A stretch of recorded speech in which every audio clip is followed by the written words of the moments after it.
જીવંતિકા વ્રત શ્રાવણ મહિનાના પ્રથમ શુક્રવારથી આ વ્રત શરૂ થાય છે. સવારે નાહી ધોઈ પાટલા ઉપર જીવંતિકા માતાજીનું સ્થાપન કરી ધૂપ દીપ પત્ર પુષ્પ કંકુથી માતાજીનું પૂજન કરવું તથા જીવંતિકા માતાજીની વાર્તા સાંભળવી, ભક્તિભાવથી વંદન કરવું, 5 દિવેટનો દીવો પ્રગટાવીને પ્રાર્થના કરવી, પીળા રંગના વસ્ત્રો તથા પીળા અલંકારોનો ત્યાગ કરવો, બને તો લાલ રંગના વસ્ત્રો પહેરવા. પ્રાચીન કાળમાં એક નગરમાં શીલવંત નામે રાજા થઈ ગયો. તેને સુમન નામે સુશીલ ગુણવતી રાણી હતી. રાજા રાણી ઘણા જ સુખી હતા, માત્ર સંતાનની ખોટ હતી. તેથી રાણી ચિંતામાં ઘણી જ દુબળી પડી ગઈ. એક દિવસ ચિંતામાં રાણી પુત્રનો વિચાર કરતી બેઠી હતી. રાણીને ચિંતામાં બેઠેલી જોઈ દાસી બોલી, બા સાહેબ, મારી વાત માનો તો તમારી બધી ચિંતા ટળી જાય. તમે તો જાણો છો કે હું એક સુયાણીનું કામ જાણું છું. નગરમાં સારા સારા ઘરે સુવાવડ વખતે મને બોલાવી જાય છે. રાણી કહે, તેથી શું? બા, તમે નહીં માનો, હું ધારું તો તમને પુત્રની માતા બનાવી દઉં. પુત્રની વાત આવતા રાણી ઉત્સુક થઈ ગઈ ને બોલી. પુત્રની વાત સાંભળીને રાણી ઉત્સુક થઈને બોલી, કહે, તારી જે વાત હશે તે હું માનવા તૈયાર છું. દાસી કહે, બા સાહેબ, આથી તમારું વાંચ્યામેણું ટળ્યું સમજો. પણ કઈ રીતે? એ તમારે જાણવાની જરૂર નથી. તમારે તો માત્ર તમે ગર્ભવતી થયા છો એવા સમાચાર નગરમાં ફેલાવી દેવાના, બાકી બધું મારે કરવાનું. રાણી કહે, ભલે. પછી તો આખા નગરમાં વાત ફેલાવી કે રાણીજી ગર્ભવતી થયા છે. રાજા તો આનંદમાં આવી ગયો. આખું નગર રાજી રાજી થઈ ગયું. 9 મહિના જેટલો સમય પસાર થઈ ગયો અને ગામમાં એક બ્રાહ્મણીને સુવાવડ આવી, એટલે સુયાણીના કામ માટે દાસીને તેડાવી. મધરાત પછી બ્રાહ્મણીને પુત્ર જન્મ્યો. દાસીએ પુત્રને રાજમહેલમાં લઈ જવા વિચાર કર્યો. સૌની વિદાય લઈ દાસી ચાલી ગઈ. બીજા દિવસની મધરાત પછી દાસી બ્રાહ્મણીને ઘેર આવી. બધા ઘસઘસાટ ઊંઘતા હતા. લાગ જોઈ પાછલી બારીથી દાસી બાળકને ઉઠાવી ગઈ અને રાજમહેલમાં જઈ રાણીના ખોળામાં બાળકને સુડાવી દીધો. સવાર થયું ને બ્રાહ્મણી બાળકને ન જોતા બેબાકડા થઈ ગયા. શોધખોળ કરી છેવટે થાકીને બેસી રહ્યા. બરાબર 7 દિવસ પછી દાસીએ જાહેર કર્યું કે રાણીજીને કુંવર જન્મ્યો છે. આખા રાજગઢમાં આનંદ છવાઈ ગયો. રાણીને કુંવર જન્મ્યો. રાજા રાણીનું વાંઝ્યામેણું ટળ્યું, તેથી લોકો પણ આનંદમાં આવી ગયા. રાજાએ આખા નગરમાં સાકર વેચાવી.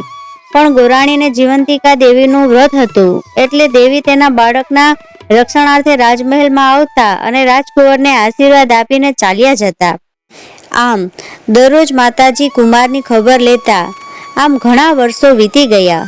કુમાર મોટો થયો. એનું નામ અમર રાખવામાં આવ્યું. તે જુવાન થયો. તેવા સમયે શીલવંત રાજાનું મૃત્યુ થયું. તેથી અમરકુમાર રાજની ગાદીએ બેઠો. અમરકુમાર રાજા થયો. તે બહુ દયાળુ હતો, પ્રજાપ્રિય હતો, તેથી લોકો તેને બહુ ચાહતા હતા. એક દિવસ તે પિતાનું શ્રાદ્ધ કરવા ગયાજી જવા નીકળ્યો. રસ્તામાં એક ગામમાં વાણિયાને ત્યાં રાત રોકાયો. આ વાણિયો અભાગ્ય હતો. તેને સંતાનો તો થતા, પણ 6 દિવસ જીવી 7મા દિવસે મરી જતા. તેથી વાણિયો ઘણો જ દુઃખી હતો. અમરકુમાર આવ્યો તે પહેલા તેને ત્યાં પુત્રનો જન્મ થયો હતો. એ જ દિવસે 6 દિવસ થતા હતા, તેમજ તેની છઠ્ઠી હતી. તેથી વાણિયો મનમાં ને મનમાં ચિંતા કરતો હતો, સવારે શું થશે.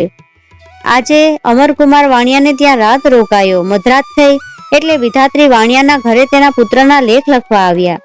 દેવી વિધાત્રી બારણામાં ભોગ મૂકવા જાય છે ત્યાં તો જીવંતિકા દેવી આડું ત્રિશૂળ ધર્યું ને પૂછ્યું, દેવી વિધાત્રી, તમે અત્યારે ક્યાંથી?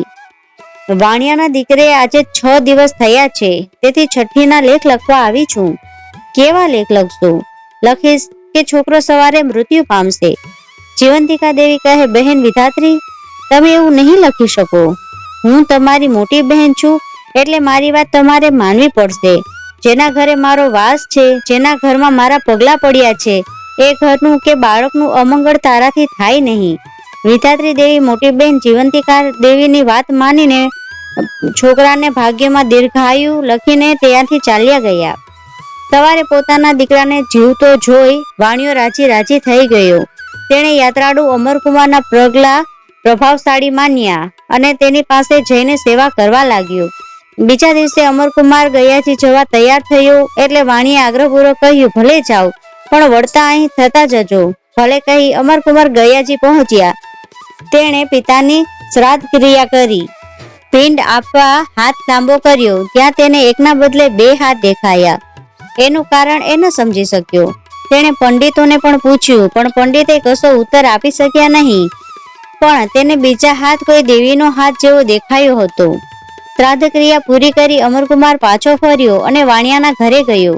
વાણિયાનો પહેલો દીકરો હસતો રમતો થઈ ગયો હતો અને 6 દિવસ પહેલા બીજો દીકરો અવતર્યો હતો. અમરકુમારના આવેલા જોઈ વાણિયો ઘણો જ આનંદ પામી ગયો. મદ્રાસ થઈને નવા બાળકના લેખ લખવા દેવી વિધાત્રી આવ્યા. વિધાત્રી ઘરમાં આવ્યા ત્યાં દેવી જીવંતિકાએ જોયું. જીવંતિકા દેવી પૂછ્યું, બહેન આજે શું લખશો? દેવી, એના ભાગ્યમાં હોય એ જ લખવું પડશે. આ બાળક પણ સવારે મૃત્યુ પામશે. ના ના, એવું ન લખશો બહેન. જ્યાં મારા પગલા પડે ત્યાં અમંગળ ન થાય. દેવી, ગયા વખતે તમારી વાત માની હતી, પણ આ વખતે મને ન રોકશો. કર્મના ફળ પ્રમાણે મારે લેખ લખવા પડે, નહીં તો સૃષ્ટિનો નિયમ ભાંગે. પણ બહેન જીવંતિકા, એ તો કહો, તમે અહીં વાણિયાના ઘરે કેમ પધાર્યા છો? એવી વખતે અમરકુમારની ઊંઘ ઉડી ગઈ. તેઓ આ બંને દેવીઓનો વાર્તાલાપ સાંભળવા લાગ્યા. જીવંતિકા દેવી કહે, વિધાત્રી, આ રાજકુમારની માતા શુક્રવારે મારું વ્રત વર્ષોથી કરે છે.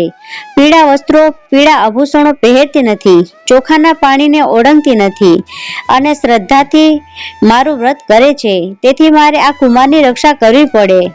આ વાણિયાને ત્યાં રાજકુમાર આવ્યો છે. હું તેની સાથે તેની રક્ષા કરવા વાસ કરું છું. પછી વાણિયાના બાળકનું અહિત કેમ કરવા દઉં? બહેન, તારે મારી આજ્ઞા પાડવી જ પડશે. વિધાત્રી કહે, જેવી આજ્ઞા. પછી લેખ લખવા બેઠા. લેખમાં લખ્યું, છોકરો દીર્ઘાયુ થશે. સવારે બાળક જીવતો જોઈને વાણિયો માની લીધું કે આ પુરુષ કોઈ પુણ્યશાળી છે. તેથી તે તેની આગળ સ્વાગતા કરવા લાગ્યો. 5 દિવસની પરોણાગત પછી અમરકુમાર વિદાય લઈને પોતાના ગામ જવા ચાલી નીકળ્યા. અમરકુમાર ઘરે આવ્યો. દેવી વિધાત્રી અને માતા જીવંતિકાની વાત સાંભળી હતી, તેથી તેણે રાણીને પૂછ્યું, માં, તમે કોઈ વ્રત કરો છો? રાણી કહ્યું, ના બેટા, મેં આજ સુધી કોઈ વ્રત કર્યું નથી. અમરકુમાર નવાઈ પામ્યો. તો શું દેવીઓની વાત ખોટી હશે? ના, એમ બને નહીં. પણ તેને સંદેહ થયો, મારી જનેતા કોઈ બીજી હોવી જોઈએ. એવામાં શ્રાવણ મહિનો આવ્યો. શુક્રવારનો દિવસ આવ્યો. અમરકુમારે ઢંઢેરો પીટાવ્યો. આજે રાજગઢમાં ઉજવણી છે. કોઈએ ઘરે રાંધવું નહીં. બધા પીળા વસ્ત્રો પહેરીને રાજમાં જમવા આવવું. સૌ જમવા આવ્યા. પછી કુમારે કોઈ બાકી તો નથી રહ્યું ને? એની તપાસ કરાવી. ત્યારે સમાચાર મળ્યા કે એક બ્રાહ્મણી જમવા આવવાની ના કહે છે. તે કહે છે કે મારે માં જીવંતિકાનું વ્રત છે, તેથી પીળા વસ્ત્રો પહેરીને નહીં આવું. અમરકુમાર સમજી ગયો. તેણે બ્રાહ્મણીને માટે લાલ વસ્ત્રો મોકલ્યા.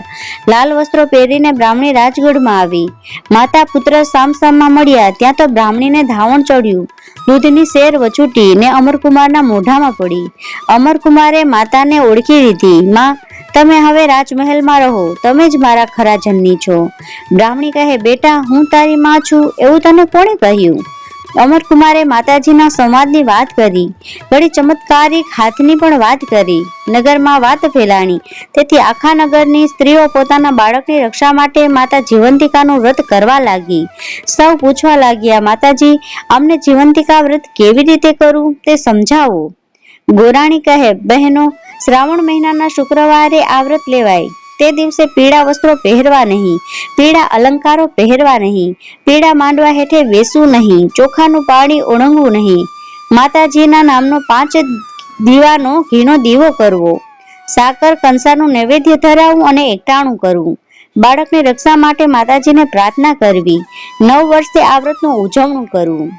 એક સૌભાગ્યવતી સ્ત્રી, એક કુમારિકા અને એક બાળકને પોતાના ઘરે નોતરી ફૂલહાર પહેરાવીને પૂજન કરવું અને જમાડવા.